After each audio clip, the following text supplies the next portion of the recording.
뉴스 제작 뒷얘기를 들어보는 에필로그 Y 시간입니다. 오늘은 경제부 조태현 기자와 함께합니다.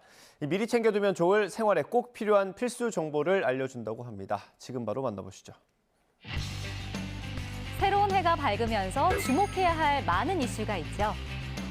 오늘 이 시간을 주목하신다면 한눈에 살펴보실 수 있습니다. 경제부 기자가 직접 정리해주는 제도 변화부터 올 한 해 경제 전망까지 2023년 달라지는 경제 이슈 총정리. 오늘 에필로그 Y 시간 경제부 조태현 기자와 함께합니다. 네, 어서 오세요. 네, 안녕하세요. 반갑습니다. 네. 자, 2023년 올해 좀 바뀌는 경제 이슈들이 많이 있더라고요. 시청자분들이 이제 뉴스 보시면서 네. 헷갈리실 부분이 많을 것 같은데 좀 하나하나 짚어보도록 하겠습니다. 먼저 실생활에서 달라지는 부분이 있다고 했어요. 어떤 것들이 있나요? 사실 매년 많은 제도들이 바뀌고 있죠. 근데 올해 좀 눈에 띄는 거 찾아보니까 일단 첫 번째로는 유류세 인하 조치가 어느 정도 환원된 거. 지금까지 국제 유가가 굉장히 빠르게 오르면서 유류세 인하 조치가 지난해 말에 37%까지 높아졌었거든요. 이게 25%로 다시 환원이 됐어요. 네. 그다음에 특례 보금자리론, 요거는 좀 관심들이 많으실 것 같아요.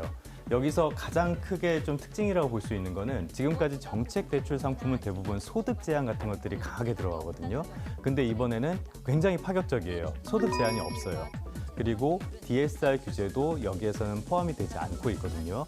이 내용은 조만간 발표가 정확하게 나올 것 같고요. 그다음에 부모급여는 만 0살은 월 70만 원, 만 1살은 월 35만 원 이렇게 지급하는 내용이 올해 초부터 지금 시행이 되고 있습니다. 그다음에 이 유통기한 대신 소비기한이 적용되는 거, 이것도 관심이 많으실 것 같은데, 기존에는 유통기한이 있어갖고 이건 상품이 유통되는 기한을 말하거든요. 근데 실제로 소비할 수 있는 거는 이거보다 조금 더 길어요. 네. 그래서 쓸데없이 음식물이 너무 많이 버려진다, 너무 많이 폐기된다 이런 비판이 많아서 이제 소비기한이 새로 도입이 됩니다. 근데 일단 올해는 계도 기간이고요. 이후부터 정식으로 적용이 되게 됩니다. 네. 이외에도 또 부동산 시장에서도 달라지는 부분들이 있잖아요. 일단 부동산 시장 안정화를 위해서 규제 완화가 좀 되는데 몇 가지 여기서 포인트를 짚어주신다면요? 일단은 말도 많고 탈도 많은 종합부동산세, 네. 종부세가 좀 변하게 되는데요. 올해부터는 이주택자에 대한 중과세, 그러니까 종부세를 강하게 물리는 중과가 폐지가 됩니다. 그다음에 지금 양도소득세도 다주택자에 대해서는 중과를 하고 있었는데 이게 윤석열 정부 출범 뒤에는 완화가 됐어요. 이 조치도 2024년까지는 계속 이어지게 됐습니다. 그다음에 재건축 안전진단 기준을 완화하고요. 또 최근에 발표가 나온 것들이 있는데 규제 지역을 강남 3구, 용산구 정도 제외하고는 전부 다 풀고 대출 규제도 많이 완화하기로 했죠. 이 전반적인 흐름을 보면은 전반적으로 지금 부동산 경착륙을 막기 위해서 규제를 완화하는 흐름이다 이렇게 볼 수 있겠는데요. 들어보시면 알겠지만 대부분의 규제 조치 완화가 다주택자에 초점이 좀 맞춰져 있어요. 네. 그래서 자칫 이게 부동산 연착륙이라는 정책 목표 달성에는 실패하고 이 다주택자 그리고 투기 세력에 꽃길만 깔아주는 게 아니냐 이런 우려도 좀 나오고 있는 건 사실입니다. 그럼 부동산 시장이 이번 대책 통해서 조금 활성화될 걸로 보시나요? 사실 지금 모든 자산 시장의 이슈는 기준금리라고 봐야 돼요. 기준금리가 빠르게 오르면서 자산 시장으로 가는 자금이 줄어들고 그게 자산 시장에 타격을 줬거든요. 근데 여러 가지 조치들이 있지만 기준금리 인상을 이겨낼 만한 조치라고 보이는 건 사실 없어요. 그렇기 때문에 기준금리 인상이 끝났다. 내지는 앞으로는 기준금리가 여기 정점을 찍고 내려가게 될 거라는 신호가 명확하게 나오기 전까지는 자산 시장의 어떤 반등을 기대하기는 사실은 쉽진 않아 보여요. 기준금리 얘기를 해주셨는데 네. 아마 시청자분들도 작년에 이어서 올해도 기준금리 인상에 굉장히 관심 많이 갖고 네. 계실 것 같습니다. 올해 기준금리 인상 좀 전망은 어떻게 좀 봐야 할까요? 일단은 이번에 한국은행이 또 25bp 기준금리를 올렸거든요. 그래서 연 3.5%가 됐는데 이게 그러니까 1년 한 반 만에 기준금리가 3%포인트나 오른 거란 말이에요. 굉장히 높게 많이 올랐어요. 그러다 보니까 부작용들도 굉장히 많이 나타나고 있습니다. 대표적인 게 대출받은 사람들의 그 대출 금리, 이자 부담이 너무 커졌다는 점. 근데 대출받은 사람들의 이자 부담이 이렇게 커지면 그 사람들이 그만큼 소비를 못하게 될 거 아니에요. 그러면은 소비가 내수가 타격을 받고요. 내수가 타격을 받았으면은 전체적인 경제 성장률이 주저앉게 되겠죠. 그렇게 되면은 사람들의 소득은 또 줄어들게 됩니다. 그런 소비는 더 못하게 될 거고요. 이게 악순환 구조가 되거든요. 그렇기 때문에 지금 이미 이런 문제점들이 나오고 있기 때문에 한국은행도 고심이 굉장히 많을 겁니다. 한국은행이 지금 최종 금리를 3.5에서 3.75% 정도로 잡았거든요. 네. 그렇다면 한 번 정도 더 올릴 수 있는 여지가 남았는데 이거를 한 번 더 올릴 것이냐 아니면 지금 3.5 정도 수준에서 계속 유지를 하면서 어떻게 물가를 안정시키는 정도로 계속 가게 될 것이냐 이 부분에 고심이 굉장히 클 것으로 보이거든요. 그래서 결국에는 일단은 1분기 기준금리 인상은 이 정도로 마무리가 될 것 같고요. 그 이후로 물가 상승률이 어떻게 되냐 그리고 미국 연방준비제도가 기준금리를 어떻게 조정하냐에 따라서 한국은행도 여기에 따른 결정을 하지 않을까 이렇게 볼 수 있겠습니다. 이렇게 다양한 변화 속에서 시청자분들이 가장 크게 체감할 만한 변화는 어떤 것을 좀 꼽아볼 수 있을까요? 사실 우리한테 제일 와닿는 거는 지난해를 되돌아보면은 물가였죠. 네. 그게 아마 올해도 좀 이슈가 될 것 같은데요. 우리나라의 지난해 12월 물가를 보면은 소비자 물가 상승률이 5%가 나왔어요. 그래서 지난해 7월 정점을 찍고 나서는 조금씩 하락하는 모습을 보이고 있는데 그 하락폭이 그렇게 크진 않아요. 거기다가 한국은행, 정부의 정책 목표인 2%는 크게 웃도는 상황이거든요. 또 하나가 있는데 이 소비자 물가에서 석유류하고 식료품을 제외한 걸 근원 물가라고 합니다. 이 두 개가 워낙 가격 변동이 크니까 이걸 빼고 나머지를 계산을 한 거예요.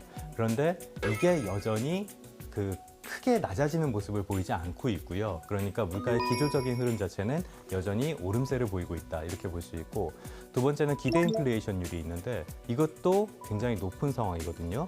기대 인플레이션율은 경제 주체들이 전망하는 물가 상승률을 말하는데 이게 계속 높다면은 앞으로 기업들이 이렇게 물가가 높아질 건데 왜 지금 투자를 하겠어 이렇게 될 수도 있고요. 이런 것들이 물가에 직접적인 영향을 미치게 됩니다.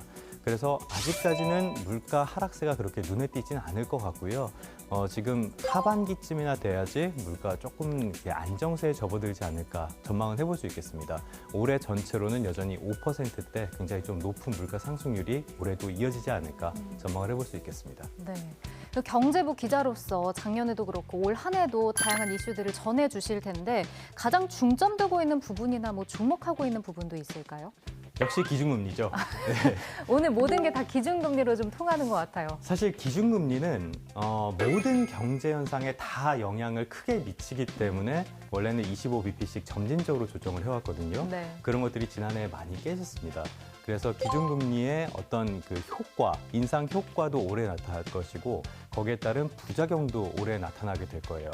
그래서 부작용이라면 역시 경기 침체를 들 수 있을 텐데 지금 이 부분에 대해서도 굉장히 좀 논의가 많습니다. 첫 번째로는 기준금리 인하에 따른 경기 침체가 나타난 뒤에 경기가 빠르게 회복할 거다. 그러니까 이렇게 U자형으로 회복을 할 거다. 이런 논의가 하나 있고요.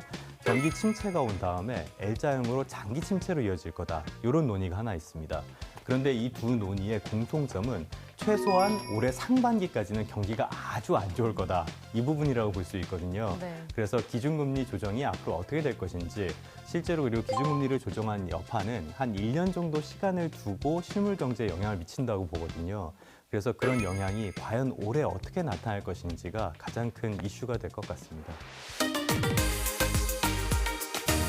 이렇게 많은 변화가 있는 만큼 시청자분들이 뉴스를 올해 더 많이 보시지 않을까 싶은데요. 네. 내가 좀 이렇게 궁금한 경제 이슈가 있다 할 때 경제 뉴스 어떻게 찾아보는 게 좀 효과적일까요? 사실 요즘은 경제 뉴스를 찾아보기가 굉장히 좀 쉬운 상황이 됐죠. 네. 그래서 제가 공부할 때만 해도 뭐 도서관 가서 책을 찾아본다든지 PC 통신을 찾아본다든지 네. 이렇게 했었는데 많이 쉬워졌습니다. 그런데 이게 또 문제가 가져오는 게 사람들이 자기가 원하는 뉴스만 좀 찾아보는 경우가 많은 것 같아요.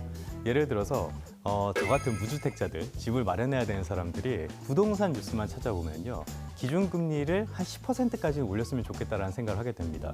그런데 기준금리를 그렇게까지 올리면 내가 집을 마련할 수 있어도 나라 경제가 완전히 주저앉게 되겠죠. 네. 이렇게 해서 자기가 관심 있는 것만 보지 말고 좀 어떤 거시부터 해서 복합적인 내용들을 다 골고루 보시는 게 어떤 경제 전반을 이해하는 데는 도움이 많이 되지 않을까 싶습니다.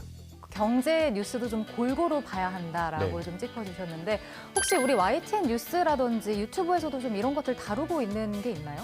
일단 YTN 기자들이 만드는 경제 뉴스는 포털 사이트에도 다 올라가고요. 그다음에 방송을 통해서 보셔도 좋지만은 유튜브 같은 곳에서도 저희 기사들은 다 올라오고 있습니다.